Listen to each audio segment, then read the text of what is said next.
have one superpower, what would you pick? Wow. Mike, by the way, this is Michael Vanhevel, our guest today. He's far better dressed than I am. I bought this sweater at Walmart.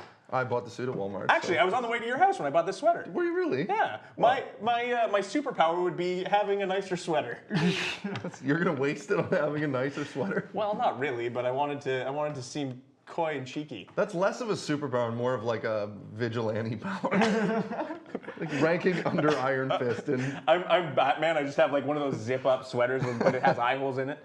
That's a terrible superpower. I would choose to fly over that. Yeah, okay, maybe I'd pick flying. See, I'm afraid of heights. The whole flying thing's not gonna do it for me. But if you could fly, then you'd have no reason to be afraid of heights. I don't know if that's true. I guess you could still fall. Yeah. Well, Yeah, that's the worst part. It's Yeah, really yeah. what most people are afraid It's of. the impact. That's the thing. That's we not don't flying, want. it's Yeah. falling. Stop.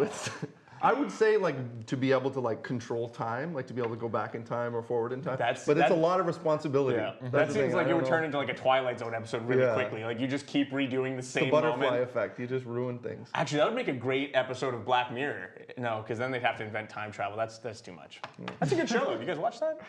Of course, it's great. Anyways. I Mike is our guest today. Michael, you are a jazz singer. And the great thing about Michael is I actually got to learn how to sing from living with Mike. And also, we also had a roommate who was a musical theater student, but we were college roommates. What was it like living with me, Mike? Oh, what an excellent question. How much time do we have? Enough. You're on the clock. Not enough, I should say. It was, we were very much like the Odd Couple kind of thing. A little bit.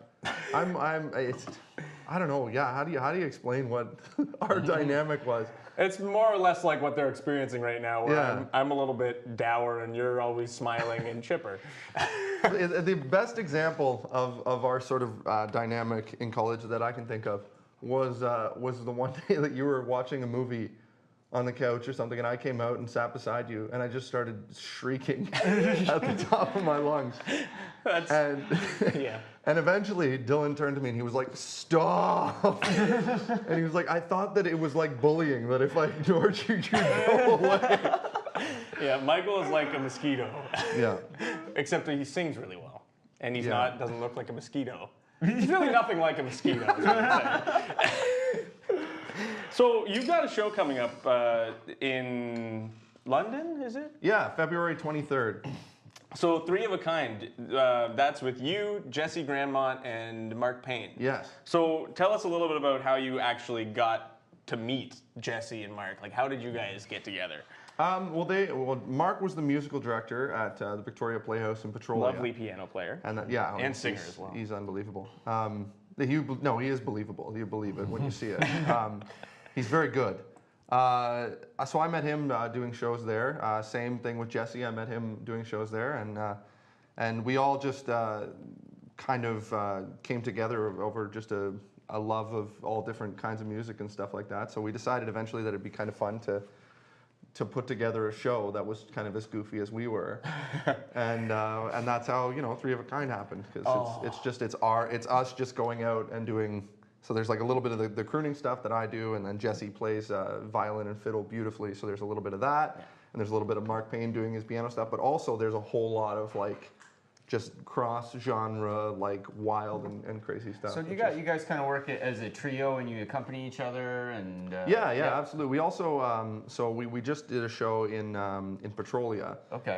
In January, and it is still January. Earlier this month, we did a show in Petrolia, and we also had Mark Laidman, who's a good friend of ours, and he joined us on bass as well. Right on. But yeah, it's like, so I played a little bit of guitar, and we all just end up accompanying each other on songs and doing harmonies and. Sweet. So you play in like multiple configurations. You were saying you play sometimes with big bands and sometimes. Yeah. I'm very fortunate in that I've been able to sort of network as such that I get a chance to do stuff with with the symphony orchestras, but I also get to do gigs with friends of mine where it's just piano and vocal or just guitar and vocal, that kind of stuff too. So. Well, you worked with Howard Cable.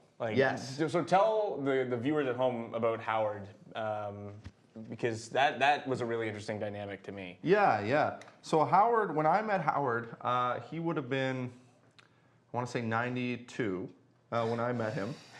I was doing a show called Big Band Legends for Drayton Entertainment. It was my first professional theater gig.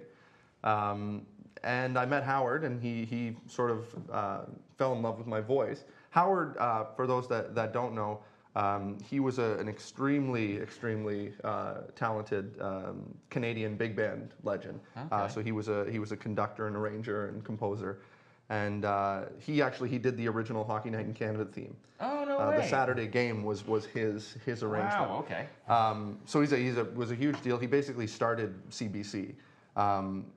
So I met him, and he, I was obviously in awe, being a crooner myself, of the people that he had worked with. I mean, he's conducted for Tony Bennett, and he'd conducted for, Wow, that's incredible. Yeah, so Well, you've got some of those charts too, don't you? I did. Howard, bless his heart, he left me when he passed away. He left me. It's quite amazing. There's it's one of Tony Bennett's charts. From when he recorded a tune, and you can see that it's got his name at the top of the chart. way, There's like a dude. coffee stain on it and stuff. That's crazy. That's really It's very cool. And I'm so paranoid of Yeah. it getting damaged that I actually haven't like done anything with it yet. It's like sitting in a lockbox at my house. You get that framed. Yeah, no, but so we ended up we got to know each other, and he said, he's like, I love your voice. And the cool thing about Howard is that he had no ego. Like all he cared about was the music, and his heart was so in it that, like, for me, I was as green as they come. And he ended up just saying, he's like, I love your voice, I love what you do. He's like, you've got it. He's like, a little bell was going off in my head when I heard you sing. And so he said, eventually he came to me and said, I want to write a symphony show for you. Wow. And I was like, great, I'll check my schedule, see what I'm, so we did, it was like later that year, he wrote charts like faster than anybody I've ever seen. I'd call him with kind of a weird idea, I'd be like, I'm thinking maybe like we can do like a Bobby Darin thing, like where we do like Mac the Knife and Beyond the Sea, and like maybe do that. He's like, yep, okay, I like that idea. And he'd call me back like a day later, be like, so I did that up for 60-piece orchestra. At 92. Yeah, at 92, as sharp as it's That's- unbelievable. That's so Yeah. wild, man. Yeah, right up until the day he passed, he was still writing music, and he had like a memory like a steel trap. He could remember people from like 30 or 40 years earlier that he'd conducted some dance for. Yeah. And like they'd come up to him and be like, "Oh, we were at this dance," and he would remember them, remember the song they requested. Like it was unbelievable. That is absolutely crazy. Yeah. So here's a hypothetical for you. If you could Have a superpower. If you could have a superpower. No, if you could play with any of your heroes, like these Tony Bennett types, who would you want to do a show with?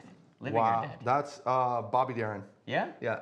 No, I changed my mind because he's too good. They used to say, Sammy Davis Jr., I think, was quoted as saying that Bobby Darin was like the only person that he didn't want to follow of the performers at the time. We don't know that much about Bobby Darin. I need to dig in a little bit. So Yeah. good. There's a movie, right? Yeah. It's Yeah. it's a Kevin Spacey movie. I mean, his choices aside, Yeah. it is a wonderful movie, and as is somebody who loves Bobby Darin, I think he's one of the most sort of understated crooners. It's phenomenal. But I think either if I was to perform with somebody, I would love to perform with Harry Connick.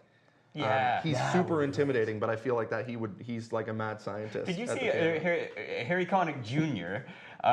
Was doing a show, and the audience started clapping along to what? Have you seen that? Mike showed me that They video. start clapping on 1 and 3, One and and he three, adds and he the adds extra the bar extra of beat. 5. Yeah, make it, it's that's unreal. crazy. Yeah. In case you don't know, it's really tricky to switch in one bar of 5/4 in the middle of a jazz tune, like really up-tempo jazz tune too, with a full band. Well, it's if you clap on 1 and 3, it makes the song sound square. Yeah. So it's Consider this a public service announcement, folks. I We're can't even teaching do you it now. how when to I be think of cool. it. You are my, what is it? So if you are my sunshine, it'd have to be you are my my only sunshine. No, that's That's just 1, 2, 3, You 4. are my sunshine, my only sunshine. Is that it? That's how us white people clap. Yeah. Yeah. This little light of mine.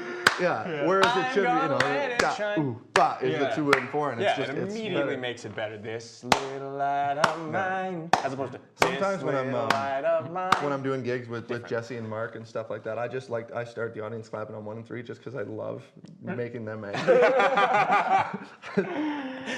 Oh man. Yeah. All right, so we have a game prepared as well. Before we get Michael singing for you, which he will be in a moment. Actually, I guess we'll be singing during this. So Pat, we need you on the guitar. Let me go and get a guitar.